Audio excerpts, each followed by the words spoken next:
Hey guys, my name is Ryan and welcome to Overwatch Central. Today we are talking to Eviltoaster, who is a top 500 tank player who has been playing a lot of Hammond, so I wanted to sit down with him, work out some of the things that he's learnt about the hero that the rest of the community is still getting to grips with themselves. There's a lot of misconceptions surrounding the hero that Eviltoaster really wanted to highlight today, so that's worth checking out. But also he does talk about a composition that actually Jane mentioned quite a few weeks ago with this unblockable composition. So we go into a bit more detail with that, how it's starting to make its way into the competitive scene. So if you play any of the heroes in this composition, you might have a really good time, especially if you're playing alongside a Hammond. You can check out all of Eviltoaster's details in the description below, but let's get started.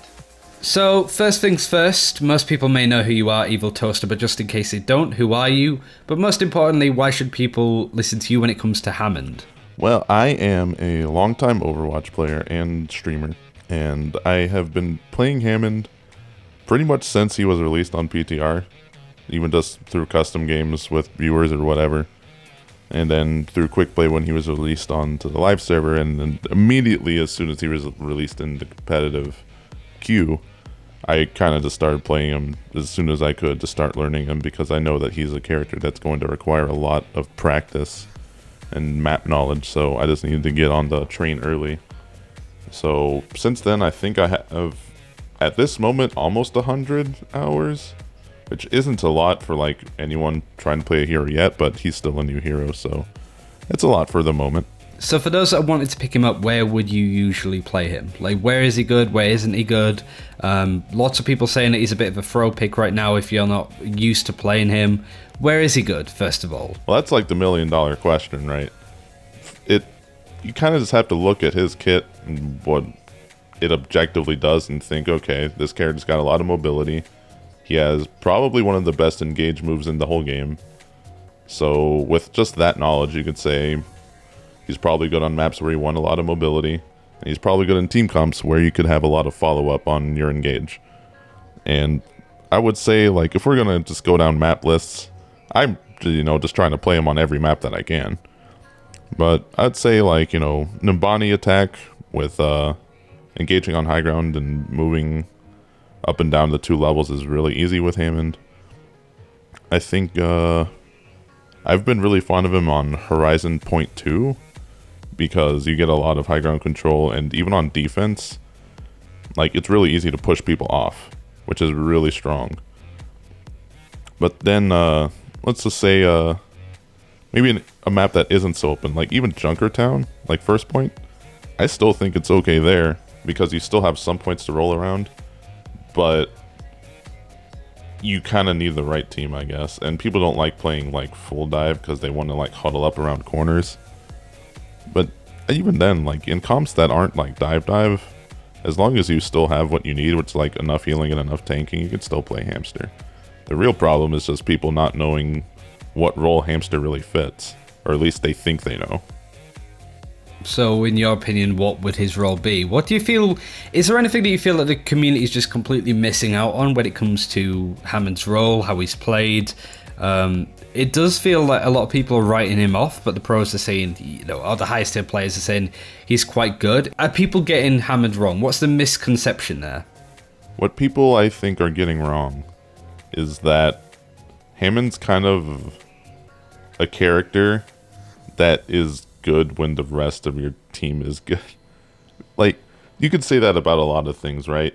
I've seen a lot of people compare him to like Doomfist, right? That you can kind of just go off and do your own thing, and if you're good at him, you can get a lot of effect out of him. Is that the same for Hammond then, would you say? Is he comparable to Doomfist in that sense? I would actually say it's like the inverse, because with Doomfist and Soloqueue, people just like run around, do whatever, and kill like 3 people, and they're like, okay, I carried. But the reason why pro players are really fond of Hammond, at least I think, is because in a coordinated team environment where no one's going to like do something silly on their own, where that your team is going to be practiced in moving around the map together, then you get to do plays that you just can't do in solo queue.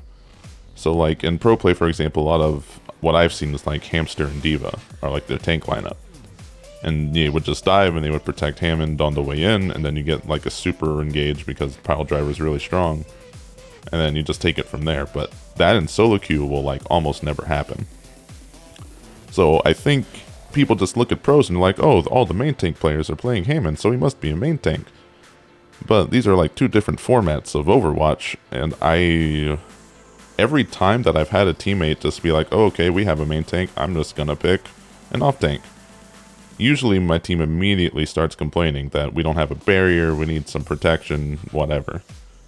And usually they just look at me to be like, hey, switch. Because, oh, I'm the main tank, so I must pick the barrier tank. But anytime someone else takes it up and like they pick a barrier tank, then all of a sudden things get a lot easier.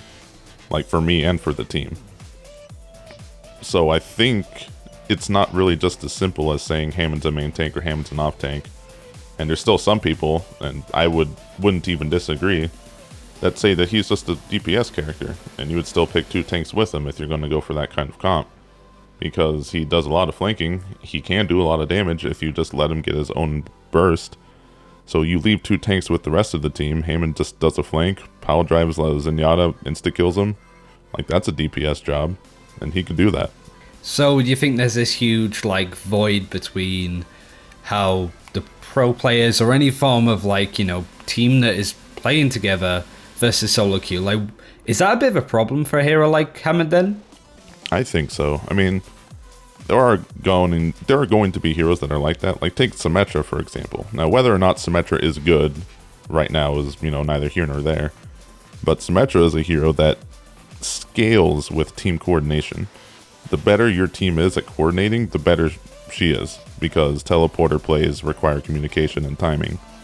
And with Hamster, I think it's pretty similar, because the way Hamster operates is that you have the best engage, and you always draw the attention of like all 6 players that are around you.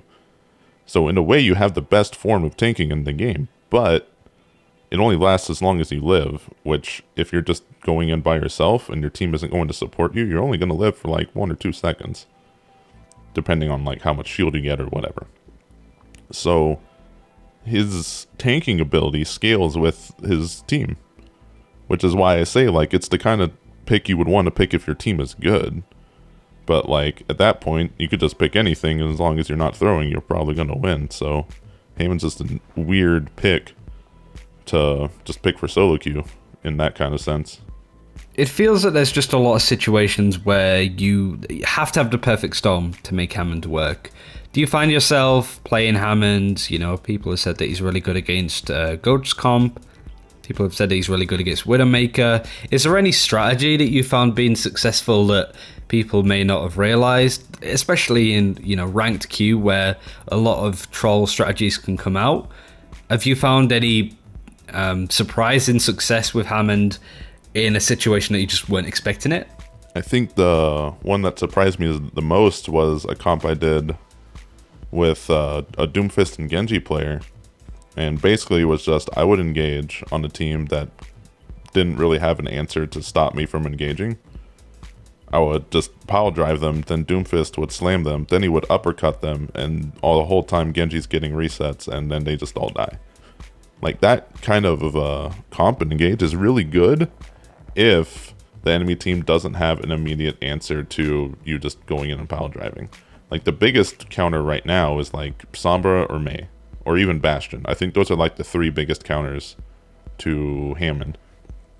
And with Sombra, which is probably the most common of those 3 right now, literally you are going to get hacked anytime you try to pile drive, because it's just point and click and you will get hacked before you even start moving down.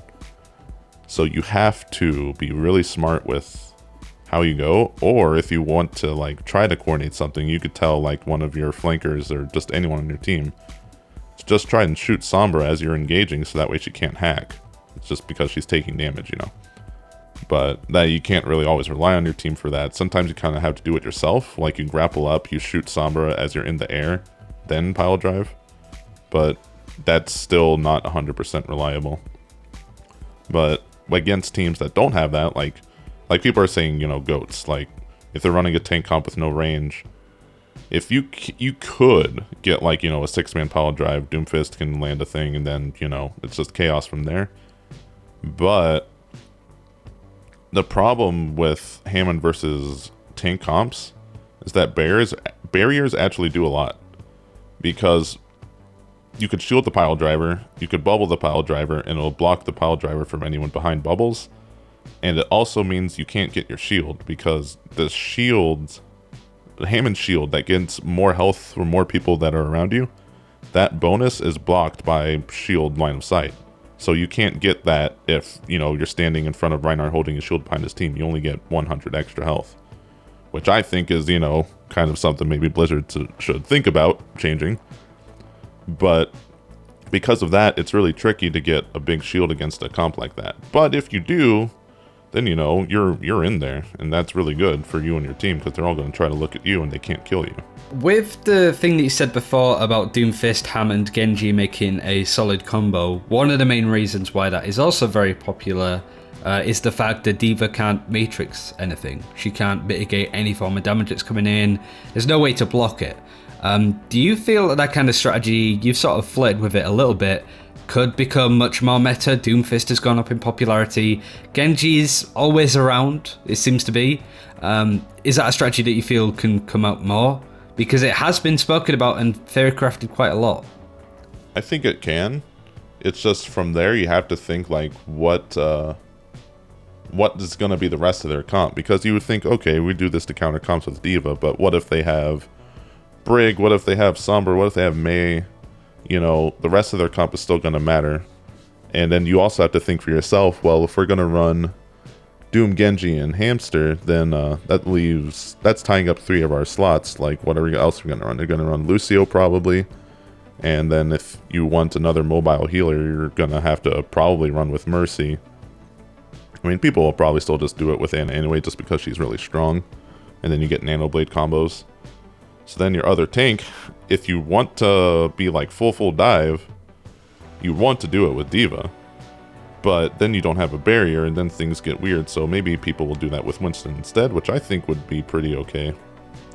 So I think that shell of like that triple dive with like unmatrixable abilities, I think that's gonna be good, because every time I've like had that comp, and we just do that engage, it's like there's just no counterplay. So it'll probably be good, but the rest of the slots need to be figured out, and I think that's just a matter of like what the other team is running. Finally, I guess any last things that you want to go over, any real solid points that you want to highlight for those that want to play the hero a bit more, for those that aren't really sure where his place is in the game, what do you have to say to finish on? Well, I think he's a really fun hero to play. It feels really rewarding to learn him. So if you want to have fun in Overwatch, which I know some people already struggle with, I would definitely recommend picking him up just because he's fun.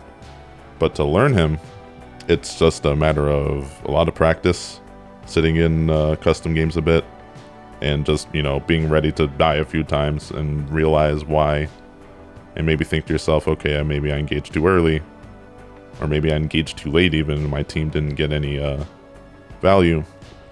And then as far as team comps go, like, the biggest problem that you're really going to run into is other players thinking that they know Hammond's role. They're like, oh, he's a main tank, so I'm going to pick this. Or, oh, he's an off tank, so I'm going to pick this. Or, we always want to dive with Hammond, so I'm going to pick this. But honestly, I have success with Hammond, whatever the team comp is. But against other types of team comps, you're going to want other things more. Like, if you really want a barrier, then you can run Hammond with a Reinhardt, or with a Narissa, or even with a Winston. Like, the whole notion of double main tank is bad has just always been wrong. I've always hated like the idea of like main tank, off tank roles or whatever, and all these labels. Like, it doesn't really matter. It's just a team comp. So people are really like limiting themselves in how they define tanks, because, like, for example, Orisa and Winston always used to be a good combo. But no one ever ran it, because at the time, of course, Roadhog Orisa is better. But there were cases where, like, if you're against a Reinhardt team comp, and they're running, like, let's say they were running like a Goats, for example. Like, you're just going to get run over as Orisa, right? But if you're playing Winston, at least you get big AoE damage, and you could build your ult, like, extremely fast. And you get, like, a full jump pack damage on all people. Like, sure, there's AoE healing, but, like, again, with your Roadhog, like, the same thing would happen. Like, it's just an example of how, like, double main tank is still effective. Even if at the time, like during Season 9, it wasn't, like, the God combo of, like, Orisa Hog, and everyone runs that now, of course. But, like, in a solo queue environment, it's just, like, you don't have to follow the same rules pro players do. So it's more of a universal rule, people should play main tanks, 2 main tanks more. If the situation calls for it. Okay, that's cool. And finally, where can people find more of you playing all of the main tanks as well as Wrecking Ball, who we've spoken about quite a lot today? I stream every day, roughly, on Twitch TV/Eviltoaster. And yeah, just anytime I'm playing solo queue. Usually lately I've been playing a lot of Hammond. And Dark Souls 2. Yeah, and Dark Souls. I've just started Dark Souls 3, actually. And that's it for this time. Thank you very much for watching. Do let us know what you think of this video, whether you agree or disagree with the general misconceptions that Eviltoaster had about playing Hammond, how much preparation has to go into the hero to play him well, but also to do with that composition that he spoke about, that Genji, Doomfist, Hammond combo with other heroes that is designed to completely tear through enemy teams. Again, you can find Eviltoaster in the description below, but thanks for watching, take care, we'll see you next time.